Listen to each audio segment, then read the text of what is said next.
Eric and I was a special effects artist for the price we pay.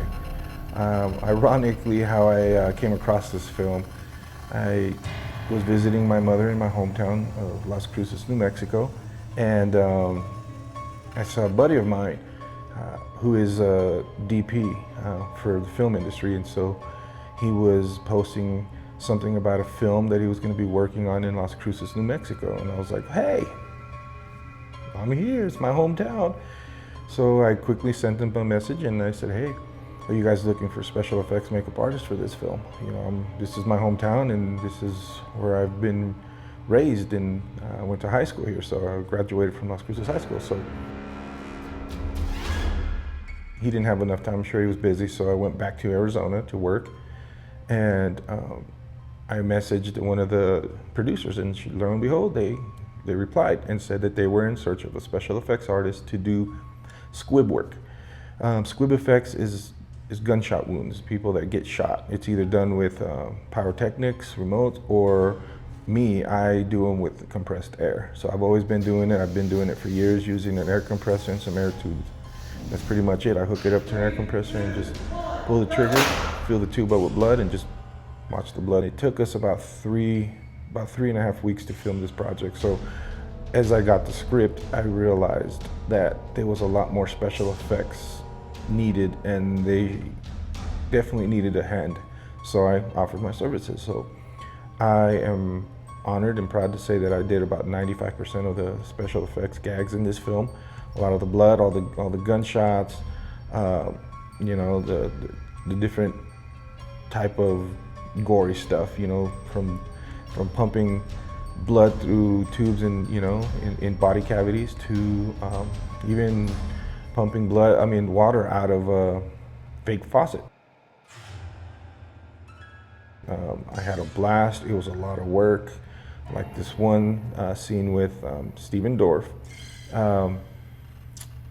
I had to they were splitting his stomach open. They were cutting his cavity like right down the chest. So I created a fake stomach using a mannequin, you know, a male mannequin torso. So I molded it and then I ran it in silicone.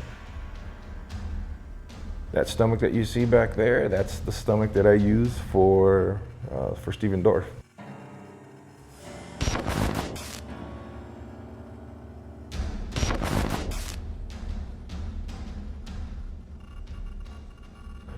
I had to do a stabbable hand for Emil Hirsch. And the crazy thing about it is I didn't have prep time. It was literally sink or swim. So I had my own special effects makeup trailer.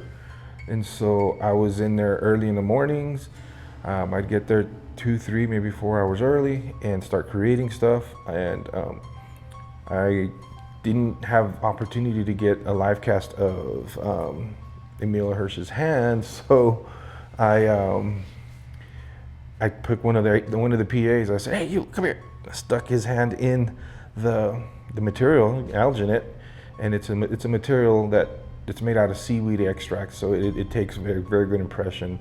I didn't have stone. I didn't have that or time to even create that, to go that far in the live cast process. So I just got a bucket, mixed it in there with all the alginate, and then just stuck his hand in there and waited about 15 minutes and pulled it out, poured silicone in it, and out came the hand. So when it was ready to go on set, I took it over there.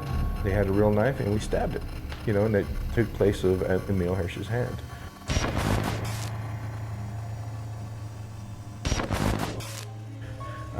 Another gag that I did was a slit throat.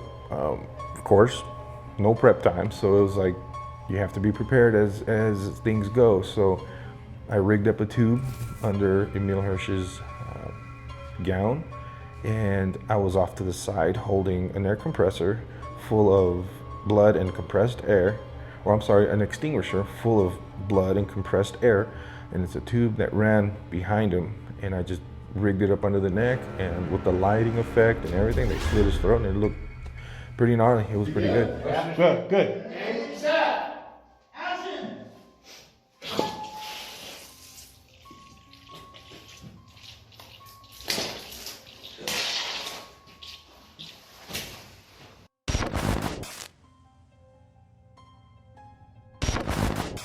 There was one effect that really um, was challenging. There was the main villain, the evil villain that was getting wrapped around by barbed wire. They created some contraption that made it look like the barbed wire was being wrapped around this, like they were creating a fence, so to speak, and then there's a contraption that had the barbed wire on it, and it looked like it was turning around. Well, at that time, we ordered fake barbed wire. I wrapped it around and glued it on there and made it look like, you know, her face was getting pinched and pulled. And so underneath those wires, I put tubing, small little tubing all around, and that went all the way down the back and off to the side. And I had 3 fire extinguishers filled with blood and air compressed air. So I had 2 of them pumping at the same time, and then I had an assistant that was actually doing the 3rd one. So it was rough. It worked out, but at the same time, it was daunting because it was like last minute thing. There was things that were changing last minute, and if you're in the special effects makeup world, it's you got to be Johnny on the spot, and things change last minute. So you got to be MacGyver with the stuff. So that's what we did. We put our heads together and started pulling out gag after gag, and these fire extinguishers saved my life a lot.